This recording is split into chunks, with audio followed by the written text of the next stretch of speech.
안녕하세요. 하이투자증권 투자솔루션부 유상훈 차장입니다. 본격적인 더위가 이어지고 있는 가운데 코로나19 델타 변이로 인해 확진자 수가 급증하며 힘든 시기입니다. 여러분 모두 건강 잘 챙기시고요. 최근 글로벌 인플레이션에 대한 경계 심리와 조기 테이퍼링에 대한 우려 등으로 변동성은 있지만 코스피 지수가 3300선을 돌파한 데 이어 코스닥 시장도 연중 최고점을 경신하면서 양호한 시장 흐름이 이어지고 있는데요. 이러한 시장의 흐름이 이어질 수 있을지, 시장의 기대와 우려 요인은 무엇인지, 향후 시장 전망은 어떻게 전개될지 등에 대한 내용을 풀어보는 시간을 마련했습니다. 오늘 말씀해 주실 분은 하이투자증권 투자솔루션부 이동근 부장님이십니다. 네, 안녕하십니까. 투자솔루션부 이동근입니다.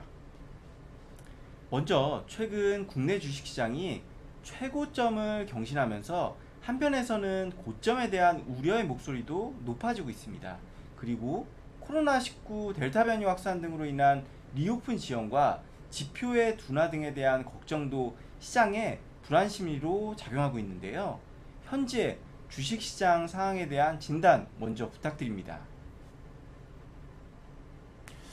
먼저 시장의 현재 위치에 대해서 간단하게 설명을 드리겠는데요. 최근 시장에서는 코로나19의 재확산과 금리의 하락 기조가 동반되면서 경기 둔화에 대한 우려가 부각이 됐고요. 이로 인해서 금융시장 전반에 위험 회피 심리가 나타나는 모습입니다. 이러한 흐름 속에 코스피 지수가 3200선 초반까지 조정을 받는 모습이고요. 다만 기술적으로 봤을 때 작년 11월 본격적인 시장의 랠리가 시작된 이후에 코스피 지수는 121선을 지지선으로 움직이는 모습을 보이고 있습니다. 결국 121선이 강력한 지지선의 역할을 하고 있다는 얘기입니다. 이번에도 마찬가지로 3200선이 1차 지지선의 역할을 하고 있고요. 그리고 말씀드린 대로 최후의 지지선은 121선이라고 볼 수가 있습니다. 따라서 조정이 나타난다고 하더라도 121선 위에서 시장은 지지가 될 것으로 전망하고 있습니다. 최근 시장의 흐름에서 조금 아쉬운 점을 꼽는다면 역시 수급 여건이라고 할 수가 있겠죠. 시장이 상승 과정에서도 수급에서 가장 중요한 키를 쥐고 있는 외국인 매수의 유입이 적극적으로 나타나지 못했고요. 이러한 모습이 나타나는 데에는 원달러 환율의 영향이 작용하고 있습니다. 원달러가 1150원에 돌파하면서 강세 흐름을 이어감에 따라 외국인의 매수세가 유입되기는 힘든 환경이라는 점이 수급에 영향을 미치는 변수로 작용하고 있습니다. 다만 제롬 파웰 미 연준 의장이 완화 기조를 재확인하고 한국은행 금통위에서 연내 금리 인상 가능성을 언급하면서 원화가 강세로 전환하는 모습을 보이기도 했습니다. 이에 따라 당분간 원달러 환율은 1150원을 사이에 둔 등락의 양상이 이어질 것으로 전망되고요. 이러한 수급의 변화에 따른 외국인의 수급 스탠스의 변화 여부에 주목해야 할 것으로 보입니다.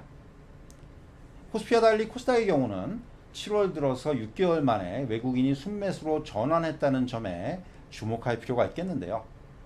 이는 시총 상위 대형주들로는 외국인의 매도세가 이어지고 있지만 상대적으로 2차전지라든가 컨텐츠 같은 업종이라든가 종목단으로는 외국인이 매수세를 보이면서 현재 시장의 분위기와 흐름을 수급 상황으로 잘 설명하고 있다고 할 수 있겠습니다. 또 하나 주식시장에서 경계하고 있는 부분은 경제와 주식시장의 피크아웃에 대한 우려입니다.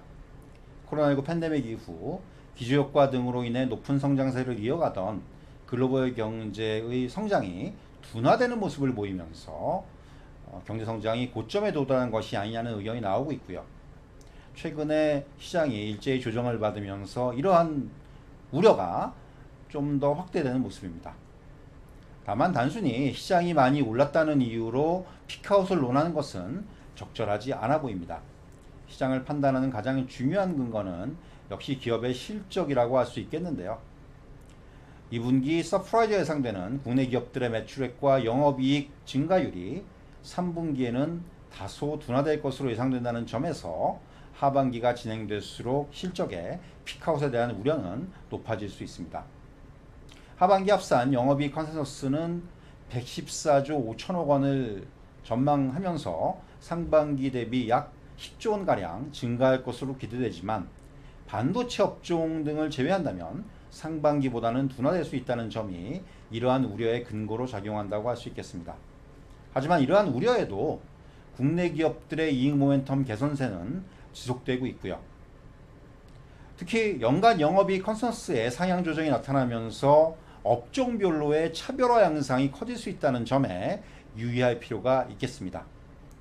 참고로 최근 한 달간의 영업이익 컨센서스 상향 업종을 보면 철강이라든가 디스플레이, 에너지, 반도체, 운송, 화학, 비철금속 같은 업종들을 꼽을 수 있겠습니다. 최근 미 연준 제롬 파월 의장이 의회에서 기존의 통화 완화 기조를 재확인하면서 시장의 불안 심리를 완화시켰지만 이번 6월 CPI 등의 지표에서 나타났듯이 인플레이션 우려는 여전한 상황이고 이에 따른 연준의 정책 변화에 대한 리스크는 시장에 걸림돌로 작용할 수 있어 보입니다. 이에 대한 말씀도 부탁드립니다. 최근 미 의회 청문회에서 제롬 파월 연준 의장이 인플레이션에 대응하고자 성급하게 행동하면 실수가 될 것이라는 표현을 하면서 조기 금리 인상에 대해 다시 한번 선을 긋는 모습을 보였습니다. 파월 의장은 인플레이션이 당초 예상보다 눈에 띄게 상승했으며 완화되기 전까지는 향후 몇 달 동안은 상승한 상태를 유지할 것으로 기존의 전망을 다소 바꾼 측면이 있지만은 경제가 완전히 회복될 때까지 통화정책을 통해 경제에 강력한 지원을 계속 제공할 것이라고 밝히면서 연준의 정책 방향성은 유지할 것임을 시사했습니다. 특히 주목할 만한 부분은 미국 고용시장이 자산 매입 축소를 위한 조건과 아직 거리가 먼 상황이라는 점을 강조한 것인데요. 이는 물가의 안정과 완전 고용이라는 연준의 정책 목표에 대해 재차 확인한 것이라고 할 수 있겠고요. 이미 과거부터 강조해왔던 것처럼 단기적으로 인플레이션 상황이 이어지더라도 이를 용인하면서 아직 회복이 덜 된 고용 목표치의 달성에 좀 더 집중하겠다는 연준의 스탠스에 변화가 없다는 점도 더불어 확인한 것이라고 할 수 있겠습니다. 이번 미국 6월 CPI가 예상 이상의 상승을 보인 것은 세부적으로 보면 꺾이지 않고 있는 중고차라든가 트럭 등의 가격의 영향이라고 할 수 있겠습니다. 다른 세부 항목의 물가가 대체적으로 안정을 찾고 있는 가운데 유독 중고차나 트럭 가격만이 상승세를 이어가고 있는 모습인데요. 결국 이러한 관점을 종합적으로 판단해 보면 단기 인플레이션 모멘텀의 고점이 4월에 이미 나왔다는 해석이 가능해집니다. 6월 CPI 강세에도 불구하고 시장의 반응이 예상보다 크지 않았다는 점도 이러한 해석을 뒷받침해주고 있죠. 최근 시장의 흐름도 비슷한 맥락을 보여주고 있는데요. 기대 인플레이션에 우호적으로 반응하는 경기민감제 성과가 상대적으로 부진한 모습이고 성장주의 강세 흐름이 이어지고 있다는 거죠. 결론적으로 6월 CPI가 예상을 크게 상회했지만 인플레이션 기대는 높아지지 않았다는 의미입니다. 잠깐 반등하나 싶었던 미국 국채 금리가 다시 하향하는 것과도 맥을 같이 한다고 할 수 있겠습니다. 마지막으로 주식시장이 최근 상승 과정을 이어오면서 가장 특징적인 부분은 주도 업종이나 종목이 뚜렷하게 부각되지 않은 가운데 큰 틀에서의 순환매가 이어지고 있다는 점인데요. 이러한 시장의 흐름이 이어질까요? 시황 전망도 부탁드립니다. 말씀하신 대로 코스피 지수가 사상 최초로 3,300선을 돌파했고요. 코스닥 시장도 1,050선 위에서 움직이는 모습을 보이면서 시장의 랠리가 진행된 바 있는데요. 그럼에도 불구하고 시장 참여자들은 상승에 대한 체감도 덜한 모습이고 무엇보다 시장에 대한 대응이 쉽지 않음을 느끼게 하는 시장 흐름이 이어진 바 있습니다. 주식시장의 환경적인 요인만 보더라도 한편에서는 인플레이션에 대한 우려로 인해 테이퍼링이라든가 조기금리 인상 같은 미 연준의 정책 변화에 대한 리스크가 작동하는 반면에 다른 쪽에서는 코로나19 재확산과 금리 하락이 동반되면서 경기 확장 속도의 둔화에 대한 우려가 시장의 조정으로 연결되는 모습이 연출되기도 했고요. 또 긍정적인 측면에 보면은 기업들의 실적이라든가 그리고 여전한 하반기 경제 재개에 대한 기대감이라든가 이런 부분들까지 혼재가 되면서 시장이 어느 장단에 춤을 춰야 될지 모르는 이런 상황이 전개되고 있습니다. 시장 내부를 보더라도 특정한 주도업종이나 종목이 부각되지 않는 가운데 순환매와 전반적인 가격의 레벨 상승이 지수의 상승으로 연결되는 흐름이 지속되고 있는 모습입니다. 시장의 상승 과정을 보면 경기 민감주에서 소비주로 다시 성장주로의 배턴 터치가 이어지면서 시장 상승의 연속성을 확보하는 모습을 보여줬고요. 이런 과정에서 지수 대비 저평가, 장기 소외, 양호한 펀더멘털 같은 요인을 배경으로 해서 종목 중심의 순환 상승이 폭넓게 이루어진 것이 사실입니다. 과거의 지수 상승이 소위 차화정이라든가 칠공주 같은 일부 업종이라든가 종목으로의 쏠림으로 나타난 데 비해서 확실히 결이 다른 상승의 과정이라고 할 수 있죠. 물론 네이버라든가 카카오, 효성그룹주, H&M, 철강주 같이 시장에서 부각된 업종이라든가 종목이 없는 것은 아니지만 이들이 쉬지 않고 상승하면서 시장을 이끄는 모습이 나타나지는 않았다는 점에서 이전의 상승과는 확연한 차이가 있다고 하겠습니다. 시장의 추가적인 상승에 대해서는 일부 견해가 엇갈리기는 하지만은 기업 실적의 양호한 성장세가 이어지고 있고 지표가 높은 수준을 이어가는 모습이고요.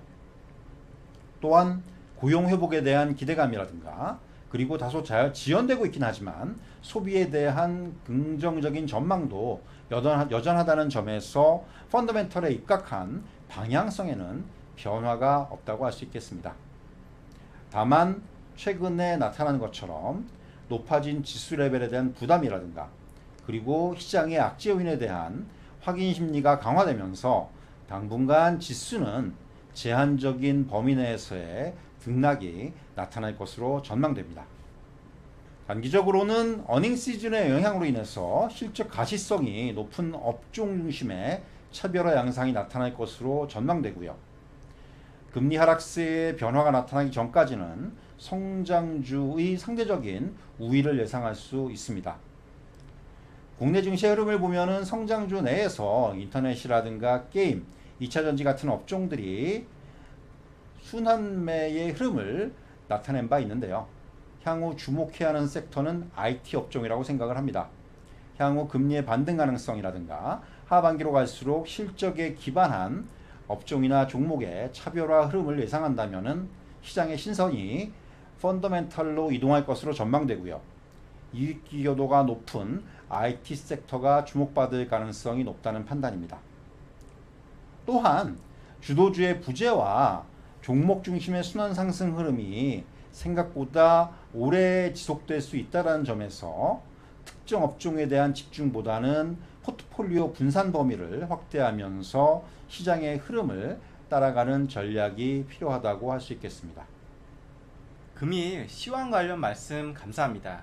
이 시간이 아무쪼록 여러분의 투자에 조금이나마 도움이 되기를 바라는 마음입니다. 저희는 향후에도 다양한 내용으로 찾아뵙겠습니다. 언제나 성공하는 투자 되시길 바라겠습니다. 감사합니다.